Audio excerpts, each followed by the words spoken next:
My dear student, তোমাদের সকলকে study with zero point চ্যানেলে স্বাগত।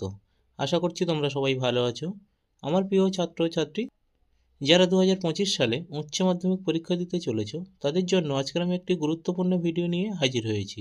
ABTA higher secondary test paper 2024-25 geography page number AC 108 একের দাগে প্রতিটি প্রশ্নের বিকল্প উত্তরগুলির মধ্যে থেকে সঠিক উত্তরটি বেছে প্রদত্ত মূল উত্তরপত্রে লেখো। একের এক, অবরোহণ ও আরোহণ প্রক্রিয়ার মিলিত ফল হলো এক্ষেত্রে সঠিক উত্তর অপশান সি, পর্যায়ন। দুয়ের দাগে ভূমিরূপ হলো ভূগঠন প্রক্রিয়া ও পর্যায়ের ফলশ্রুতি। এই ধারণাটিকে প্রবর্তন করেন এক্ষেত্রে সঠিক উত্তর অপশান ডি, WM ডেভিস। তিনের দাগে ছোটনাগপুর মালভূমি অঞ্চলে যে ধরনের জলনির্গম প্রণালী অধিক সংখ্যায় গড়ে ওঠে তা হলো এক্ষেত্রে সঠিক উত্তর অপশান এ, বৃক্ষরোপী। চারের দাগে শ্রীলঙ্কায় যে ফসলটি লিভিং ফার্মেসি নামে পরিচিত তা হলো এক্ষেত্রে সঠিক উত্তর অপশান বি, ডাব। পাঁচের দাগে একটি মনুষ্যসৃষ্ট বিপর্যয়ের উদাহরণ হলো এক্ষেত্রে সঠিক উত্তর অপশান সি, ভোপাল গ্যাস বিপর্যয়। ছয়ের দাগে অর্থনৈতিক উন্নয়নের একটি প্রধান সূচক হলো এক্ষেত্রে সঠিক উত্তর অপশান বি, মোট আভ্যন্তরীণ উৎপাদন। সাতের দাগে স্থানান্তর কৃষিকে ব্রাজিলে বলা হয় এক্ষেত্রে সঠিক উত্তর অপশান সি, রোকা।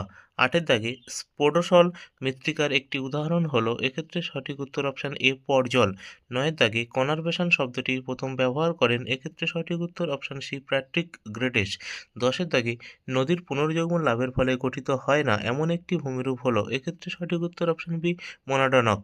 11 দাগে যে বায়ু হ্যাডলি কোষের সঙ্গে বিশেষভাবে সম্পর্কিত তা হলো এক্ষেত্রে সঠিক উত্তর অপশান এ, আয়ন বায়ু।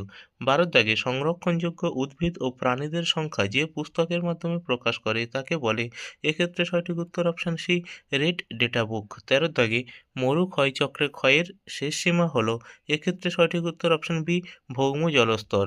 14 দাগে ওজোন গ্যাসের ঘনত্ব মাপার একক হলো এক্ষেত্রে সঠিক উত্তর অপশান সি, ডপসন। 15 দাগে জেট বায়ু প্রবাহ দেখা যায় এক্ষেত্রে সঠিক উত্তর অপশান এ, ঊর্ধ্ব ট্রপোস্ফিয়ার। 16 দাগে ন্যূনতম ব্যয় তত্ত্বে সমপরিবহন ব্যয়রেখাকে বলা হয় এক্ষেত্রে সঠিক উত্তর অপশান এ, আইসোটিম। 17 দাগে ভারতের নায়াগ্রা জলপ্রপাত যে রাজ্যে অবস্থিত তা হলো এক্ষেত্রে সঠিক উত্তর অপশান ডি, ছত্তিশগড়। 18 দাগে বায়োডাইভার্সিটি বা জীববৈচিত্র্য শব্দটি সর্বপ্রথম ব্যবহার করেন এক্ষেত্রে সঠিক উত্তর অপশান বি, ওয়াল্টার রোজেন। 19 দাগে সর্বনিম্ন প্রশাসনিক একক হলো মৌজা। 20 দাগে ভারত জনসংখ্যা বিবর্তন তত্ত্বে যে পর্যায়ে অবস্থিত তা হলো এক্ষেত্রে সঠিক উত্তর অপশান সি, তৃতীয় পর্যায়ে।